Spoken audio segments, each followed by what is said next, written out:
સુપ્રભાત. અન્નદાતા કાર્યક્રમમાં આપ સૌ ખેડૂત મિત્રોનું સ્વાગત છે. મિત્રો, આપણા પ્રાચીન કૃષિ વ્યવસાયને વધુ ફળદાયી બનાવવાના આશય સાથે કાર્યક્રમની શરૂઆત કરીએ આજના મુખ્ય અંશોથી.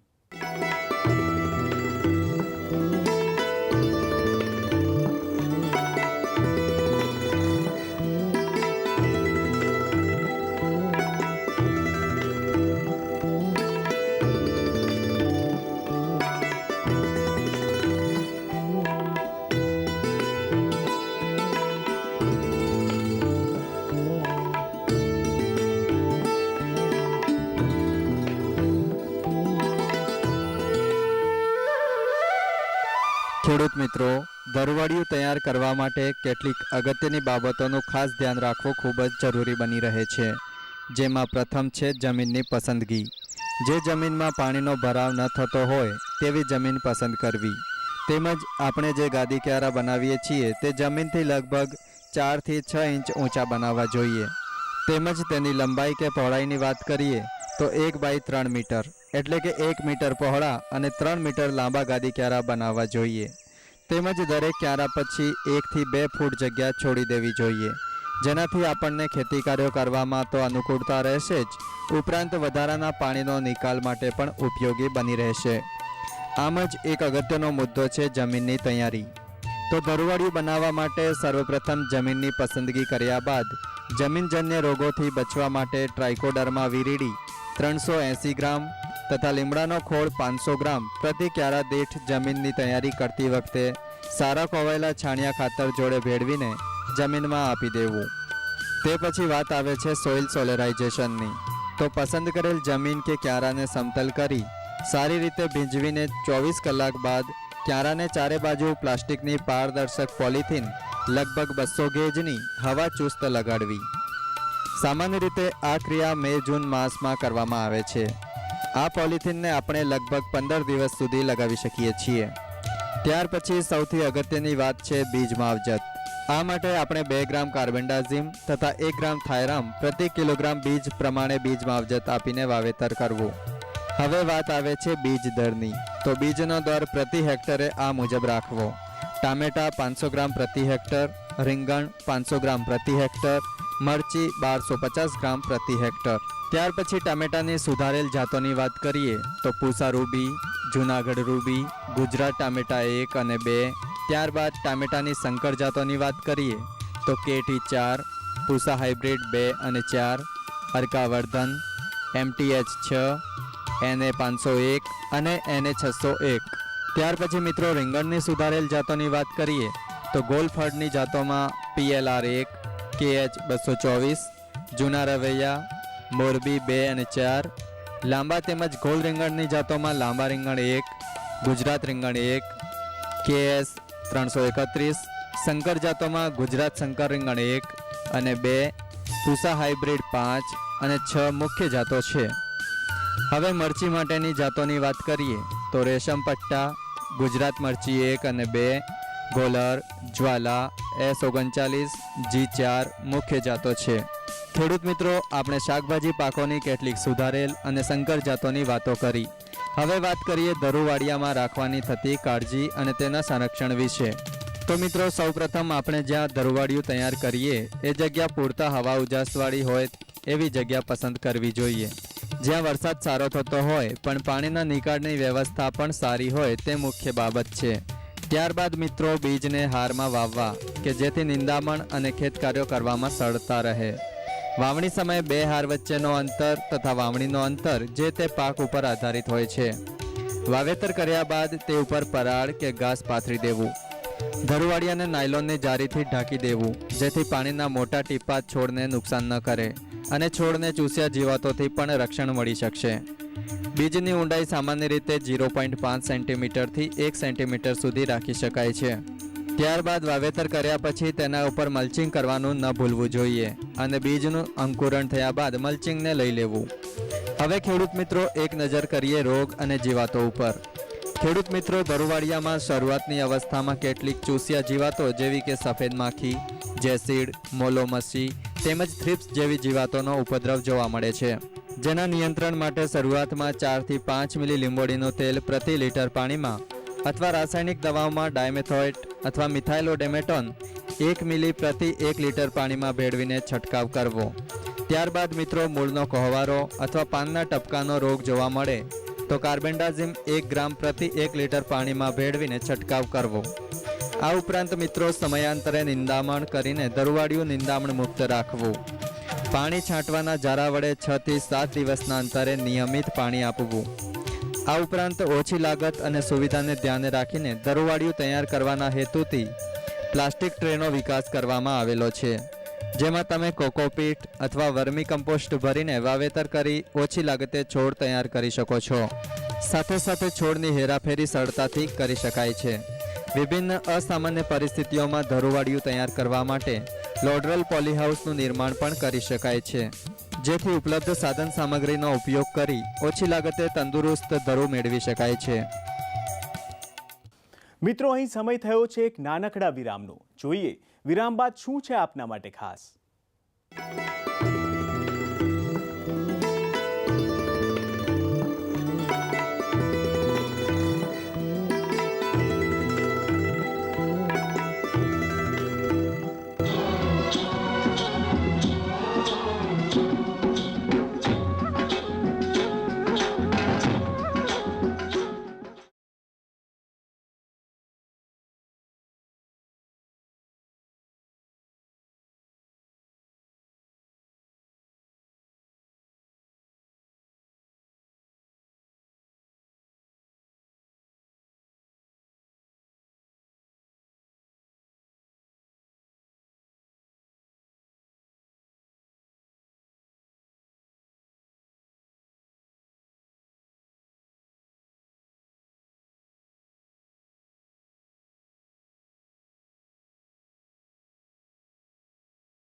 વિરામ બાદ અન્નદાતા કાર્યક્રમમાં આપ સૌનું સ્વાગત છે.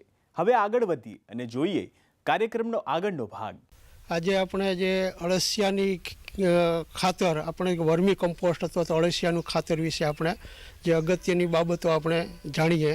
ખાસ કરીને અળસિયાનું ખાતર આપણે બનાવવા માટે એક તો મુખ્ય મુદ્દો એક ખાસ કરીને અળસિયાની જે જાતો છે પસંદગી કરીને જાતો કે ઇસિનિયા ફ્લોટિડા છે, ઇડિનસ એન્જન્સ છે, જે તેના ખોરાક જે ખાય છે એનું 3 ગણું વર્મી કમ્પોસ્ટ તરીકે એની કાસ્ટ હગાર જે બહાર પડે છે એને વર્મી કમ્પોસ્ટ ખાતર તરીકે આપણે ઓળખવામાં આવે છે. જે જગ્યાની પસંદગી ખાસ કરીને ઊંચાણવાળી જગ્યા કે જે જ્યાંથી આપણે ઊંચાણવાળી જગ્યા પસંદ કરવાની જરૂરિયાત રહે છે, કારણ કે જે ઊંચાણવાળી જગ્યા આપણે પસંદ કરીએ, અળસિયાની અંદર જે આપણે ભેજનું પ્રમાણ જાળવવાનું હોય તો પાણીનો છંટકાવ કરીએ તો વધારાનું પાણી અંદર નીકળી શકે. એક કે જ્યાં આપણે છાયાવાળી જગ્યા, કે અળસિયા સેન્સિટિવ બહુ હોય છે, કે એને એક છાયાવાળી જગ્યા આપણે જ્યાં આપણે છાયા ઉપલબ્ધ થઈ શકે એવી છાયાવાળી જગ્યા પસંદ કરવી છે. બીજું કે એને આપણે સેન્દ્રીય તત્વ અથવા તો જેનું મટીરિયલ છે, ખોરાક માટેનું જે મટીરિયલ છે એ અવેલેબલ તાત્કાલિક એની જગ્યાએ મળી શકે એવી જગ્યા આપણે ખાસ એ પસંદ કરવી. આપણી પાસે સેન્દ્રીય ખોરાક કેટલો ઉપલબ્ધ છે એના પ્રમાણમાં આપણે એનો બેડ કરવાનું જરૂરિયાત રહે છે. કે સામાન્ય રીતે ધારો કે બેડ આપણે તૈયાર કરીએ 10 મીટર બાય 1 મીટર અને 2.5 થી 3 ફૂટ જેટલો ઊંચો. ખાસ કરીને અળસિયાની જ્યારે આપણે બેડ ભરવાનું થાય ત્યારે એના માટેના જે 4 સ્ટેપ આપણે ગણતરી આપણે ધ્યાનમાં રાખવા જોઈએ.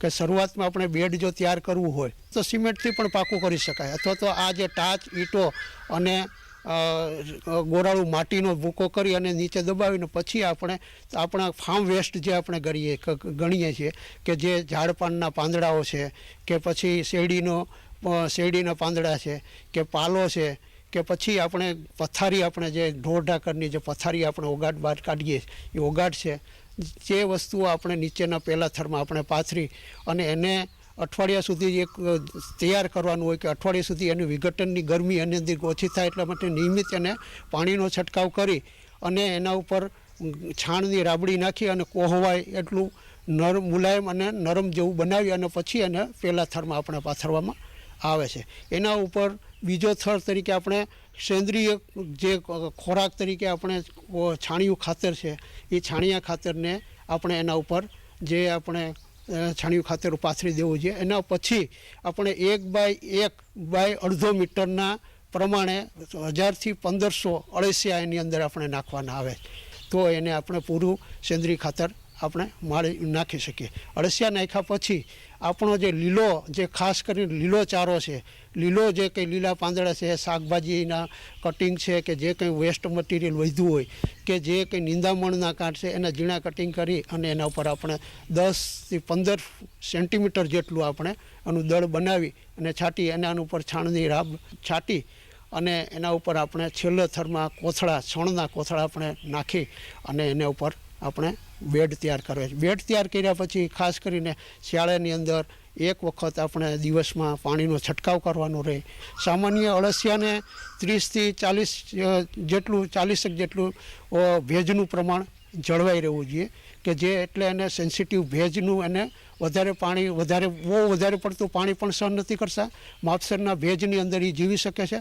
25થી 30 સેન્ટીગ્રેડ ઉષ્ણતામાનથી વધારે ઉષ્ણતામાન જાય તો પણ અળસિયાને એના જીવનમાં મુશ્કેલી ઊભી થાય અથવા તો એનું મૃત્યુ પણ થઈ શકે. અળસિયાનું ખાતર જો સારું આપણે એનો ખોરાક આપણે પૂરો પાડ્યો હોય તો સારું વિઘટન કરેલું ને જો ખોરાક હોય તો અળસિયાનું જે ખાતર છે એ 40થી 50 દિવસની અંદર તમને અળસિયાનું ખાતર મળતું થાય છે.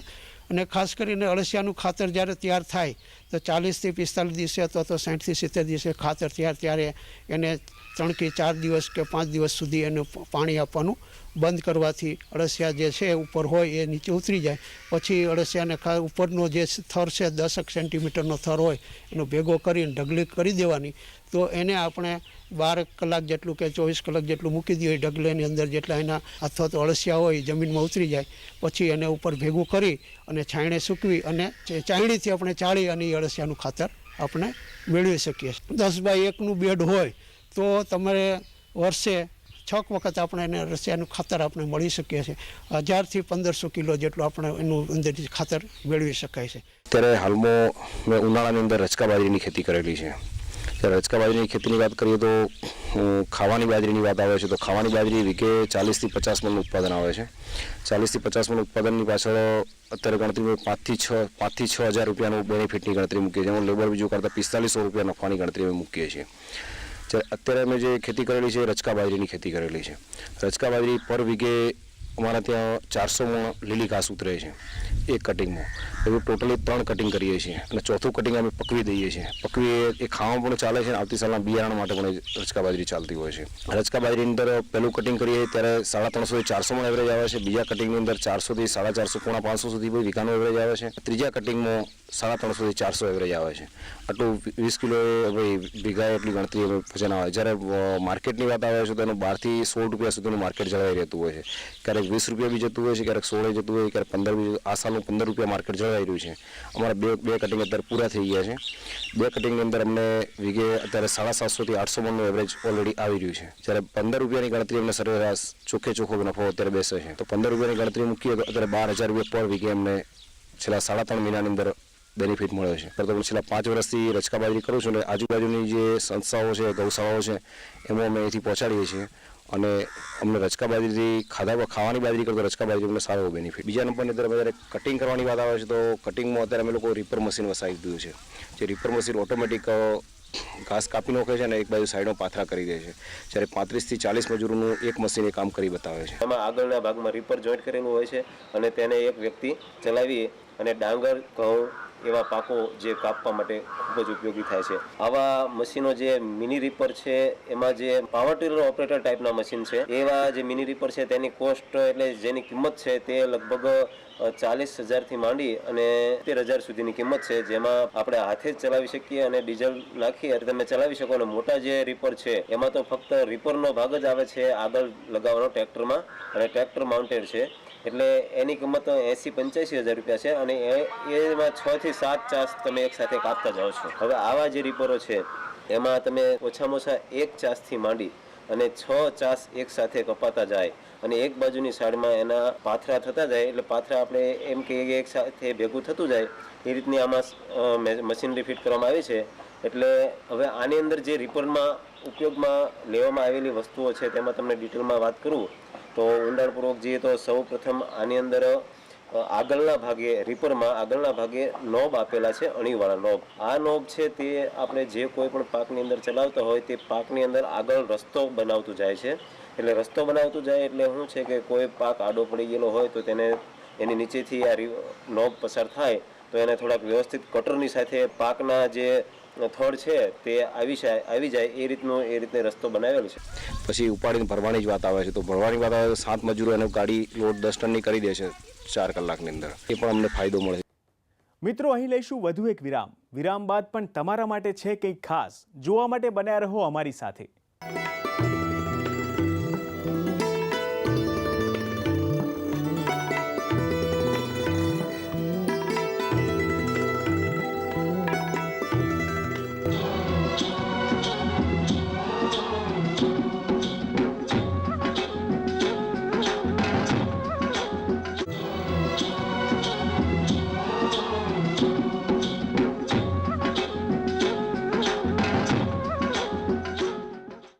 વિરામ બાદ ફરી આપનું સ્વાગત છે અને હવે જોઈશું કાર્યક્રમમાં શું છે આપના માટે ખાસ.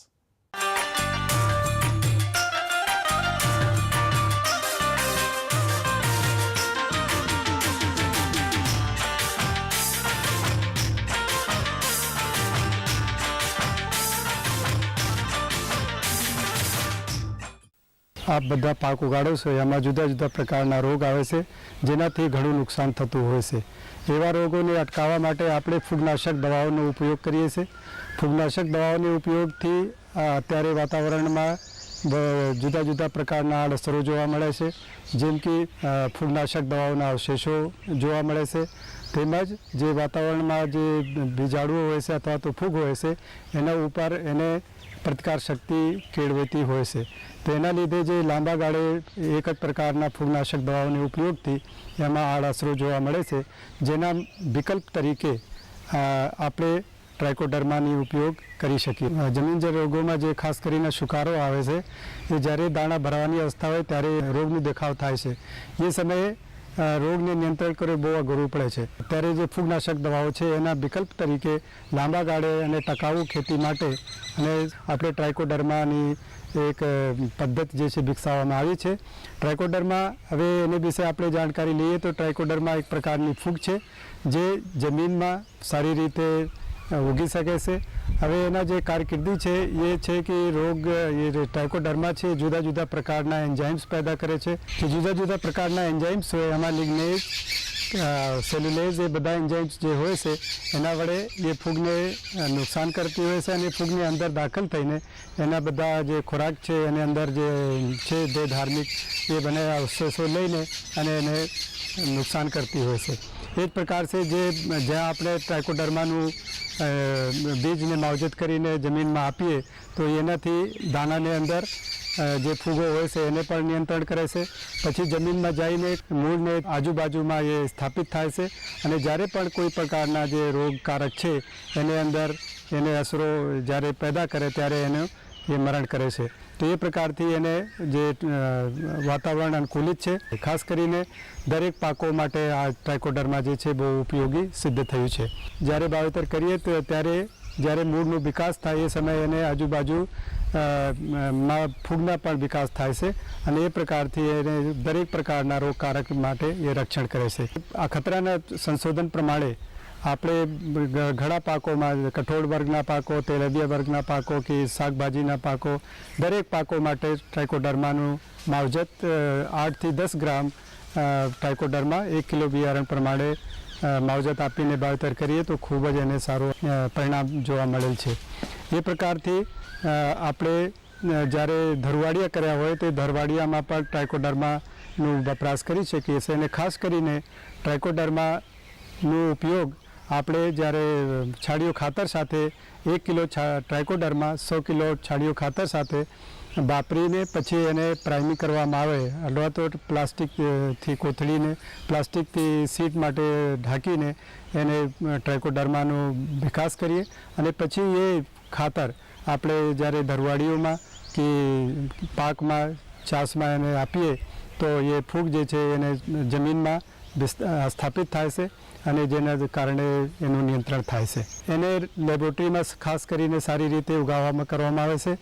એને લેબોરેટરીમાં ઉગાવા કરીને પછી એને ટાલ્ક પાવડર અથવા એલ્જિનેટ પાવડરમાં ભેળવીને એના કોમર્શિયલ ફોર્મ્યુલેશન છે એટલે વ્યાપારિક ધોરણે એના પેકેટ બનાવીને એને બજારમાં પણ અત્યારે ઉપલબ્ધતા છે, જે કે જંતુનાશક દવાઓના સ્ટોલ ઉપર આસાની સે મળી શકે છે અને એ બહુ ઉપયોગી સિદ્ધ થયું છે અને લાંબા ગાળે ટકાઉ છે અને એનાથી આપણે સારી રીતે વનસ્પતિઓમાં આવતા રોગોનું નિયંત્રણ કરી શકીએ છીએ. પણ આપણે અમુક કાળજી લેવાની હોય છે કે એને ફૂગનાશક દવાઓ જે છે એને સાથે ઝેરી હોય છે.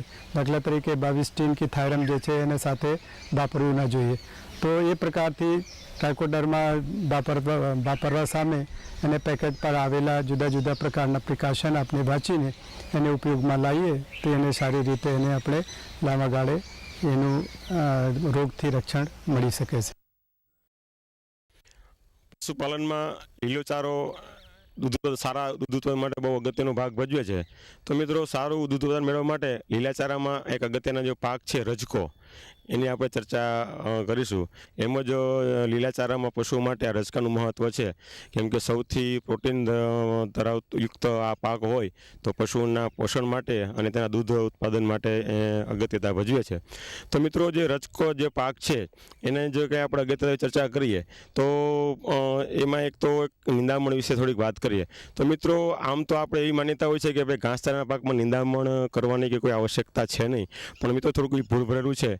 કેમ કે ઘાસચારાનો જે પાક છે, માનો કે રજકો કે જુવાર કે મકાઈ, તો એમાં જે નિંદામણો છે તે નિંદામણ પાકના છોડની સાથે પાણી, પ્રકાશ, હવા એના માટે એ હરીફાઈ કરી અને પાકથી વધારે વૃદ્ધિ થઈ અને આપણે આપેલ ખાતર કે પિયત એનું વધુ શોષણ કરી અને તે વધારે વૃદ્ધિ કરે છે, જેથી કરીને આપણા પાકને તે નબળો પાડી દે છે. તો મિત્રો, રચકામાં નિંદામણની વાત કરીએ તો ભલામણ મુજબ રચકાના વાવેતર પછી 20 દિવસે અને 60 દિવસે 2 હાથથી નિંદામણ કરવાની ભલામણ છે. અને જો તે શક્ય ન બને તો ફ્લુક્લોરાલીન જે નિંદામણનાશક દવા છે, જે પ્રી ઇમરજન્સી એટલે કે રચકાનું સ્ફુરણ થાય બીજનું તે પહેલાં છાંટવાની ભલામણ છે. તેનો જો રેટની વાત કરીએ તો 0.500 કિલોગ્રામ પ્રતિ હેક્ટર મુજબ એનો છંટકાવ કરવો જોઈએ.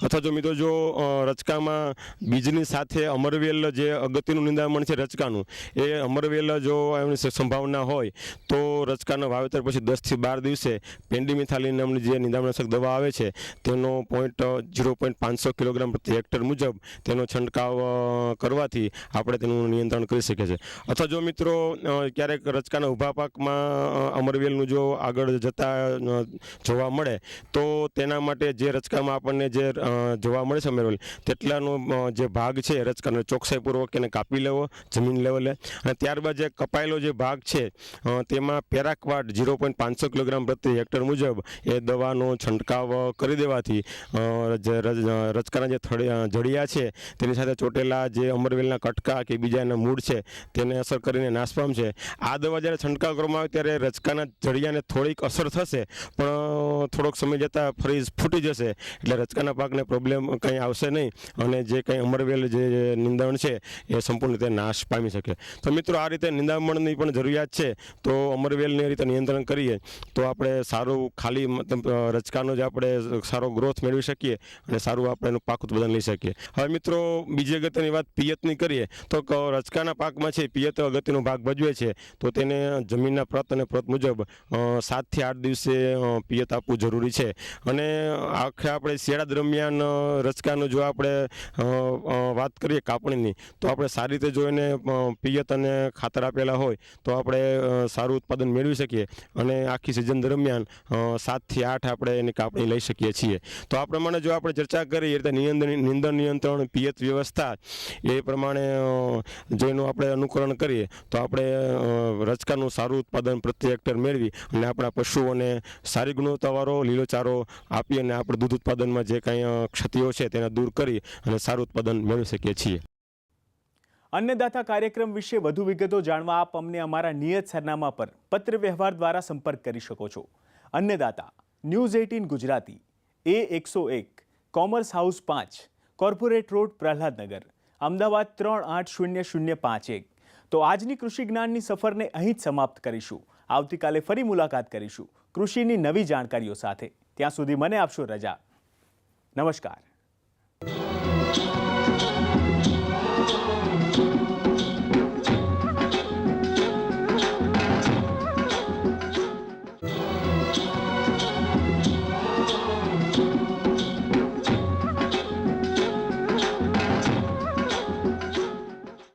વિરામ બાદ ફરી આપનું સ્વાગત છે અને હવે જોઈશું કાર્યક્રમમાં શું છે આપના માટે ખાસ.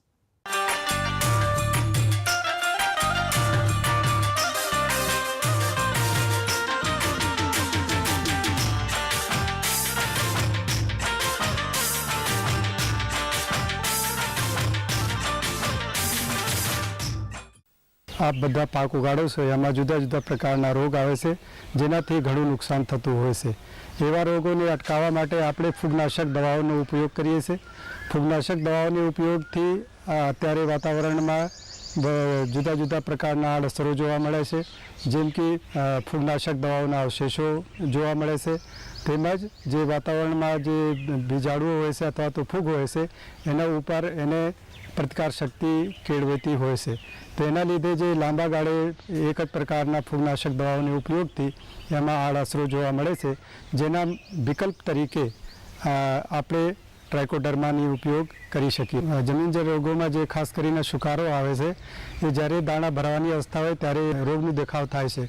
એ સમયે રોગને નિયંત્રણ કરવું બહુ અઘરું પડે છે. ત્યારે જે ફૂગનાશક દવાઓ છે એના વિકલ્પ તરીકે લાંબા ગાળે અને ટકાઉ ખેતી માટે અને આપણે ટ્રાઇકોડર્માની એક પદ્ધતિ જે છે વિકસાવવામાં આવી છે. ટ્રાઇકોડર્મા, હવે એને વિશે આપણે જાણકારી લઈએ તો ટ્રાઇકોડર્મા એક પ્રકારની ફૂગ છે જે જમીનમાં સારી રીતે ઉગી શકે છે. હવે એના જે કારકિર્દી છે એ છે કે રોગ એ ટ્રાઇકોડર્મા છે જુદા જુદા પ્રકારના એન્ઝાઇમ્સ પેદા કરે છે. જે જુદા જુદા પ્રકારના એન્ઝાઇમ્સ હોય એમાં લિગ્નેઝ, સેલ્યુલેઝ, એ બધા એન્ઝાઇમ્સ જે હોય છે એના વડે એ ફૂગને નુકસાન કરતી હોય છે અને ફૂગની અંદર દાખલ થઈને એના બધા જે ખોરાક છે એની અંદર જે છે જે ધાર્મિક એ બને અવશેષો લઈને અને એને નુકસાન કરતી હોય છે. એ જ પ્રકાર છે જે જ્યાં આપણે ટ્રાઇકોડર્માનું બીજને માવજત કરીને જમીનમાં આપીએ તો એનાથી દાણાની અંદર જે ફૂગો હોય છે એને પણ નિયંત્રણ કરે છે. પછી જમીનમાં જઈને મૂળને આજુબાજુમાં એ સ્થાપિત થાય છે અને જ્યારે પણ કોઈ પ્રકારના જે રોગકારક છે એની અંદર એને અસરો જ્યારે પેદા કરે ત્યારે એને એ મરણ કરે છે. તો એ પ્રકારથી એને જે વાતાવરણ અનુકૂલિત છે.